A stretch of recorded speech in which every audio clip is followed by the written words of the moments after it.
Hey guys, welcome back to my channel. In this video, I'll show how to put Android apps into deep sleep mode.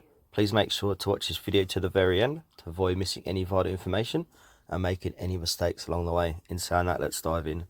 Alright, the first thing you need to do is open up your settings app on your phone and then scroll down and look for battery and device care. Click into that, and then from here, click into battery.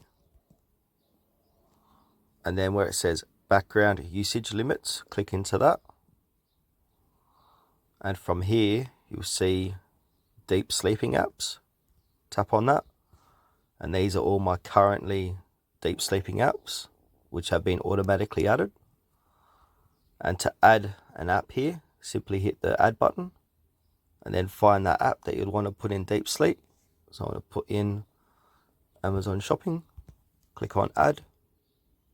And that's it guys, I've added that app to deep sleep mode, sorry.